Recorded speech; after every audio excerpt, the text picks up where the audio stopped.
एक लड़का था। वह काफ़ी गरीब था। उसके पास ना तो कुछ खाने को था और ना ही रहने को घर था। वह अपने दोस्त के घर रहा करता था। उसने एक छोटी सी कंपनी में पेंटिंग का काम करना शुरू कर दिया। धीरे धीरे उसके पास काफ़ी पैसे भी हो गए। बाद में वह काफ़ी धनी भी हो गया। लेकिन अभी भी उसके अंदर कुछ कमी का एहसास हो रहा था। जब वह छोटा था तभी उसके माता पिता इस दुनिया से चले गए थे। उसने कभी प्रेम को नहीं जाना था। एक दिन जब वह अपने किसी काम से बाहर गया था तो उसे एक लड़की दिखी जो कि काफ़ी अच्छी और खूबसूरत थी। उसको देखते ही इस लड़की को उस लड़के से प्रेम हो गया। वह काफ़ी देर तक उस लड़के को देखती रही। कुछ देर बाद वह लड़की वहाँ से चली गई। कुछ दिनों तक यह लड़का उस लड़की को खोजता रहा, लेकिन वह लड़की न मिली। लेकिन नियति ने उस लड़की से इस लड़की को मिला दिया। वह लड़की इस लड़के के घर काम की तलाश में आई थी। लड़के ने लड़की को तुरंत घर के काम के लिए रख लिया। जब वह लड़की इस लड़के इससे मिलने आई थी तो उस समय इस लड़के ने कुछ शब्द भी साफ से नहीं बोल पा रहा था, जिससे लड़के को लगा कि यह लड़का गूंगा है। लड़का भी जान गया था कि यह लड़की हमें गूंगा समझती है। इसके साथ ही साथ यह लड़की समझ गई थी कि यह लड़का इस घर का नौकर है, ना कि इस घर का मालिक। अब जब भी यह लड़का उस लड़के के पास जाता तो गूंगा बन जाता है। धीरे धीरे वह लड़की इस लड़के पर काफ़ी रहम खाने लगी।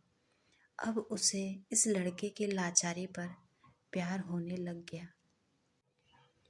लेकिन फिर भी वह लड़की इस बात से डर कर पीछे हट जाती थी। इस लड़की के भी माता पिता बचपन में ही मर चुके थे। इस लड़की को इसके चाचा ने पाला था और वह चाहता था कि वह जब तक जिंदा रहे यह लड़की उसके खाने और पीने का पैसा दे।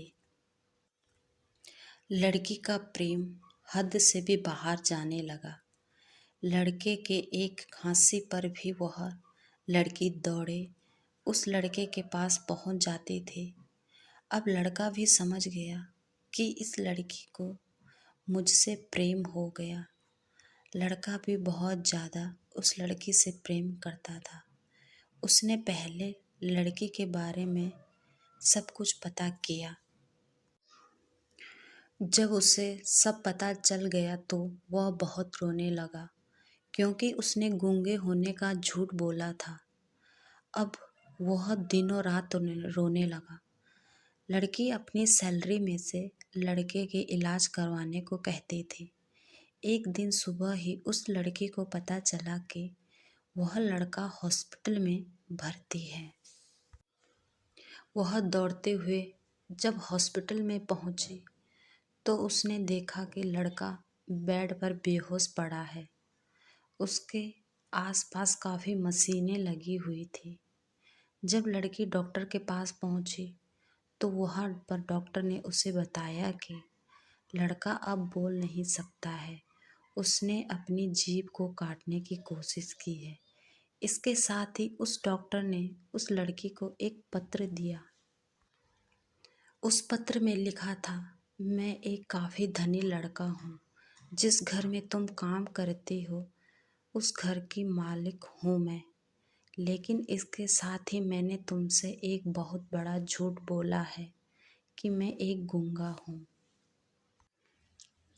अब इस झूठ का प्रायश्चित करने के लिए मैं ऐसा काम करने जा रहा हूँ। इसके साथ ही तुम मेरे घर से मेरे मैनेजर से पैसे को लेकर अपने चाचा को दे देना और एक नई जिंदगी की शुरुआत करना। अगर हो सके तो मुझे माफ कर देना, तुम्हारा दोषी। इस पत्र को पढ़ने के बाद उस लड़की के आंखों में आंसू से भर आए। वह दौड़ते हुए मंदिर में गई। उसने भगवान के सामने कसम खाई कि जब तक वह लड़का बोलने नहीं लगता है तब तक वह कुछ नहीं खाएगी, भले ही वह मर क्यों न जाए। इधर डॉक्टर भी उस लड़के के इलाज ही कर रहे थे। ईश्वर ने दोनों के मन की बात कबूल कर ली और अब लड़का बोलने लगा, लेकिन वह अपनी याददाश्त को खो गया। अब उसे कुछ भी याद नहीं था। अब इसके बाद लड़की ने उसके याददाश्त के लिए काफ़ी कुछ किया, लेकिन याददाश्त ना आ सका। अगर प्रेम की नींव को झूठ पर रखा जाए तो वह गिर ही जाता है।